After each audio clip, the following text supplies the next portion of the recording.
하나님 말씀 창세기 39장 1절에서 6절 상반절까지 같이 읽도록 하겠습니다. 요셉이 이끌려 애굽에 내려가매 바로의 신하 시위대장 애굽 사람 보디발이 그를 그리로 데려간 이스마엘 사람의 손에서 그를 산이라. 여호와께서 요셉과 함께 하심으로 그가 형통한 자가 되어 그 주인 애굽 사람의 집에 있으니 그 주인이 여호와께서 그와 함께 하심을 보며 또 여호와께서 그의 범사에 형통케 하심을 보았더라. 요셉이 그 주인에게 은혜를 입어 승김에 그가 요셉으로 가정 총무를 삼고 자기 소유를 다 그 손에 위임하니 그가 요셉에게 자기 집과 그 모든 소유물을 주관하게 한 때부터 여호와께서 요셉을 위하여 그 애굽 사람의 집에 복을 내리심으로 여호와의 복이 그의 집과 밭에 있는 모든 소유에 미친지라. 주인이 그 소유를 다 요셉의 손에 위임하고 자기 식료 외에는 간섭하지 아니하였더라. 아멘. 어릴 때부터 교회 다닌 사람들은 오늘 본문을 많이 들었을 겁니다. 그리고 흔히 오늘 본문을 통하여서 성도들이 이 땅에서 어떻게 살아야 하는지를 설교하는 목사들이 한둘이 아니죠. 요셉처럼 정말 하나님과 함께하는 사람으로서 타인이 볼 때에도 정말 하나님이 함께하는 사람이라고 인정받을 수 있는, 그리고 예수 믿는 사람이 가는 곳마다 하나님이 함께 하셔서 그곳에 이 그리스도의 향기를 떨칠 수 있는 사람이 되어야 된다라고 오늘 본문을 두고 설교하고 그렇게 가르칩니다. 우리의 마음속에는 이런 마음들이 있죠. 오늘 본문을 읽으면서 요셉처럼 살았으면 얼마나 좋겠는가라는 마음 말입니다. 그러나 우리들이 오늘 이 본문을 제대로 읽게 된다면 오늘 본문이 말하는 것은 그와 전혀 다른 내용, 정말 우리들이 살기 싫은 삶의 모습을 요셉이 보여주고 있다는 사실입니다. 먼저는 요셉이 지금 이 이스마엘의 손에 팔려서 오게 된 것이 자기가 원해서 온 것이 아닙니다. 자기는 바라지도 않았어요.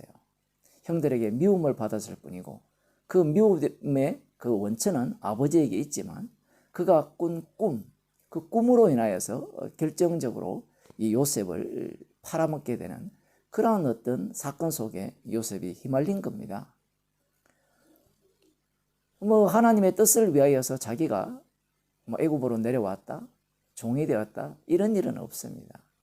지금 요셉은 그야말로 정신없이 축구장에 놓인 그 공처럼 이리 차이고 저리 차이고 결국은 마지막 그 골문으로 향하는 그러한 인생을 살게 되고 있어요. 요셉이 이끌려 애굽에 내려가며 바로의 신하 시위대장 애굽 사람 보디발이 그를 그리로 데려간 이스마엘 사람의 손에서 그를 산이라. 하나님의 섭니다. 이런 얘기를 하죠. 물론 맞아요. 그러나 지금 그 말을 함으로 말미암아 이 요셉을 옹호하게 됩니다. 긍정적으로 보려고 하죠. 그런데 지금 요셉이 이끌려갔어요. 요셉이 자기가 주도권을 갖고 있지 않습니다. 원치 않았어요. 시장에 가서, 노예 시장에 가서 골라 잡혔는데 그 잡힌 주인이 누구냐라고 보니까 이 애굽의 왕, 그 시위대장 보디발, 그 사람에 의해서 뽑힌 거예요. 팔린 겁니다, 본인이. 그 요셉이 그곳에 가고자 한 게 아니었죠. 그런데 희한한 일이 발생합니다. 여호와께서 요셉과 함께 하심으로 그가 형통한 자가 되어 그 주인 애굽 사람의 집에 있으니 그 주인이 여호와께서 그와 함께 하심을 보며 또 여호와께서 그의 범사에 형통케 하심을 보았더라. 이 본문이 많은 사람들을 미혹해 하는 거죠. 여기에 보면 여호와께서 요셉과 함께 하심으로 그가 형통한 자가 되어 그 주인 애굽 사람의 집에 있으니 그 주인이 여호와께서 그와 함께 하심을 보며, 주인이 여호와께서 함께 하심을 봤다라는 거예요. 목격을 했다는 겁니다. 그리고 그의 범사에 여호와께서 형통케 하심을 보았더라. 그의 범사, 요셉이 손으로 하는 모든 일들을 모든 일들 가운데 여호와께서 형통케 하셨다라는 그러한 형통케 하심을 이 보디발이 두 눈으로 목격한 거예요. 그러면 이렇게 되면 우리 생각에는 보디발이 여호와 하나님을 믿어야 되지 않을까요? 여호와께서 함께 하셔서 이 요셉이 하는 모든 일이 형통케 되었다면 우리들 같으면 여호와를 믿겠다라고 이렇게 나설 겁니다. 그런데 왜 이 본문에서는 성경에서는 이 보디발이 여호와를 믿겠다라고 나서지 않죠? 왜 언약 속으로 들어오지 않죠?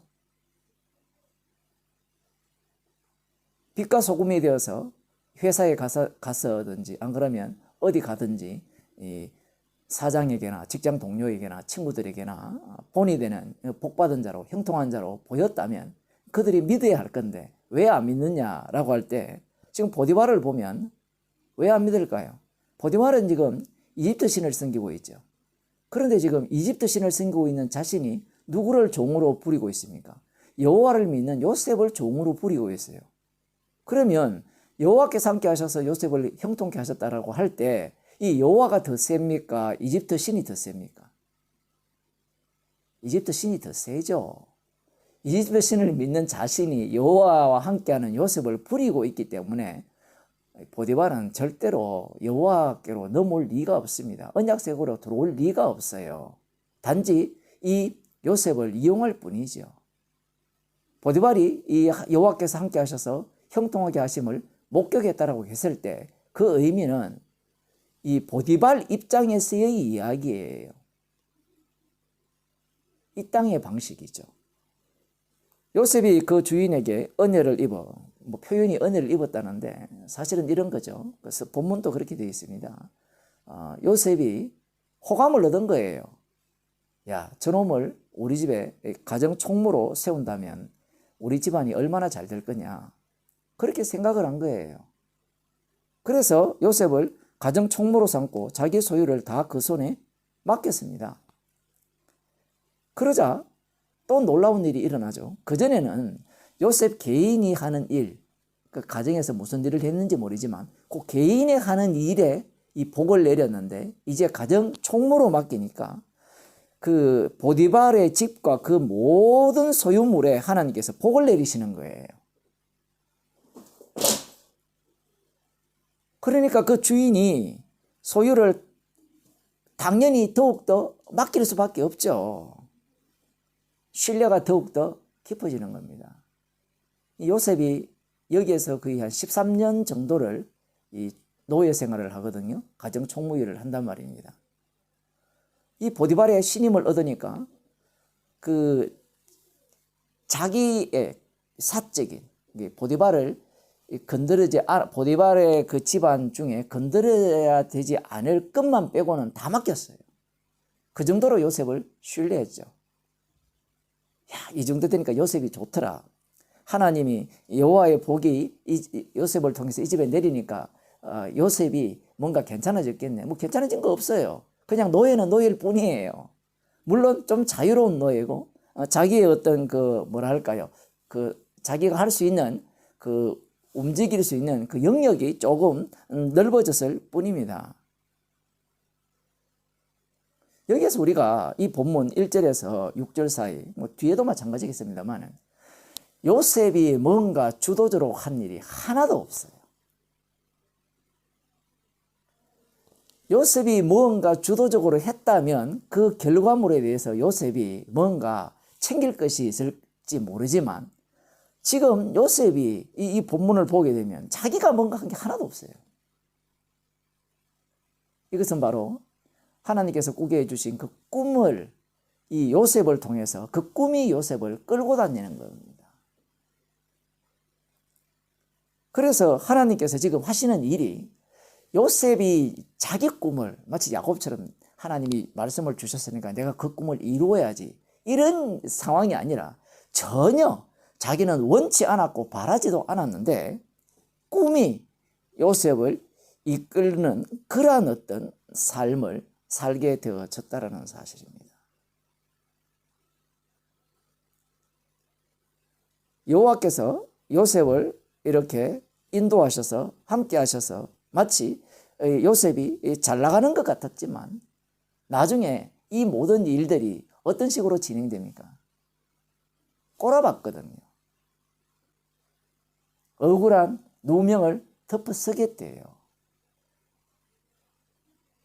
이것이 바로 요셉의 인생입니다. 요셉은 자기가 주도권을 갖고 있는 인생이 없어요. 이게 바로 사실 언약의 사람의 모습입니다. 예수님께서 이 땅에 오셨을 때는 예수님은 자신이 원해서 십자가의 길로 가시죠. 그래서 십자가에 달려 죽으시고 이 아버지와 아들과의 언약을 성취하십니다. 그래서 새 언약을 세우시죠. 새 언약을 세우셔서 우리들에게 성령을 주십니다. 성령을 주시면 성도는 어떤 인생을 사느냐라고 할 때는 내가 원치 않는 길로 가게 되어 있어요. 그게 지금 요셉의 삶이에요. 요셉으로 인하여서 타인이 복을 받았으니까 전도가 될 것이라 천만의 말씀입니다.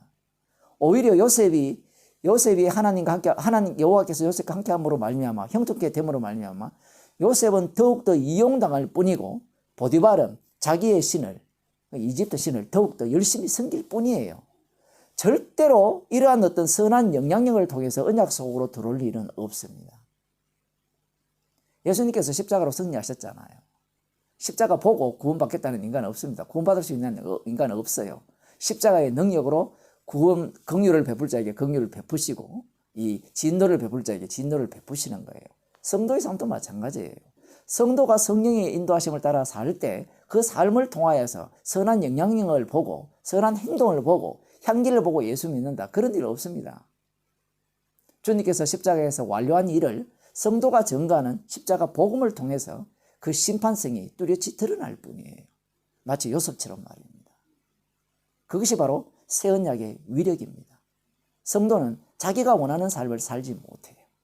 성령의 인도하심을 따라서 살 뿐입니다. 기도하시겠습니다. 하나님 아버지, 십자가의 영이 인도한 대로 살려지고 있고 그러한 삶을 통하여 십자가 지신 주님의 능력이 이 땅에 그대로 실현되어짐을 말씀을 통하여 저희들한테 알려주심을 감사드립니다. 나의 삶이 내 것이 아니라 주님의 것이고 주님의 인생을 우리 몸에서 살고 계심을 저희들이 늘 알게 하여 주시고 요셉처럼 우리의 인생이 말씀의 인도함을 따라 주님의 인도하심을 따라 살려지는 인생이 되게 도와주셔서 십자가의 피 능력만 오롯이 전가하는 주의 백성이 되게 하옵소서. 예수님 이름으로 기도드리옵나이다.